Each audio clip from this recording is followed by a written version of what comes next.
আমরা নামাজের বিভিন্ন মাসাইল সম্পর্কে আলোচনা করছি। আমি বারবার একটা কথা আপনাদেরকে মনে করে দিতে চাই, সেটা হচ্ছে আমরা যে বিষয়গুলো আমরা জানছি এই বিষয়গুলোকে আমলের মধ্যে ধরে রাখতে হবে, তাহলে আমরা আর ভুলবো না, এটা আর ছুটে যাবে না। আমরা যেটা জানতেছি নতুন করে অথবা আগ থেকে জানতাম সেটাও আমরা ধরে রাখবো, যেটা নতুন করে জানতেছি সেটাও ধরে রাখবো। ধরে রাখার একমাত্র অবলম্বন হচ্ছে আমলে পরিণত করা, দৈনন্দিন জীবনে এটাকে প্র্যাকটিস করা। আল্লাহ তাআলা আমাদেরকে কবুল করুন, আমরা বলে আমিন। আজকে আমরা কথা শুরু করতে চাই, নামাজে থাকা অবস্থায় ওই নামাজি ব্যক্তির চোখের দৃষ্টি কোথায় থাকবে। আমরা অনেক ভাইকে দেখি নামাজের নিয়ত করার পর ঘড়ির দিকে তাকিয়ে আছে, টাইম কতটুকু হয়েছে। আবার কেউ কেউ লাইট ফ্যান যা আছে সব গণা শুরু করে দেয়।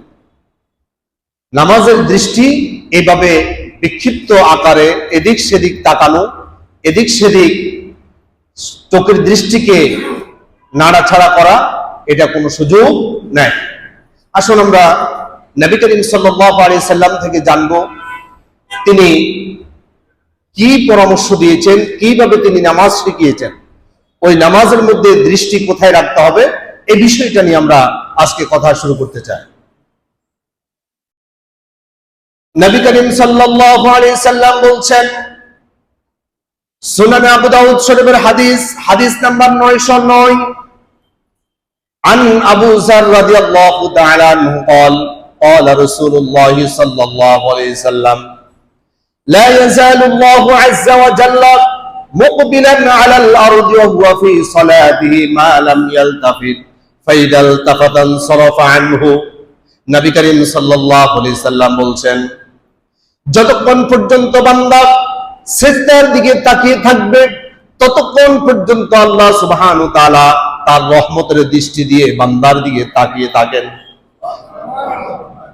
ফাইদাল তাফাতান সরাফা আনহু, যখন বান্দা সিজদা থেকে তার দৃষ্টিকে এদিক সেদিক নাড়াচাড়া করে ফেলে, সিজদা থেকে দৃষ্টি সরানোর সাথে সাথে আল্লাহ সুবহানাহু ওয়া তাআলা তার রহমতের দৃষ্টি ওই বান্দা থেকে তিনি তুলে নেন। নাউযুবিল্লাহ। তাহলে নামাজের শুরু থেকে শেষ পর্যন্ত দৃষ্টি থাকবে কোথায়? সিজদার স্থানে।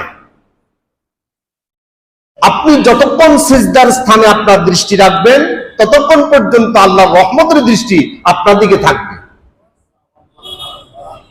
আপনার দিকে আল্লাহর রহমতের দৃষ্টি থাকা মানে আল্লাহ তাআলা আপনার উপর সন্তুষ্ট।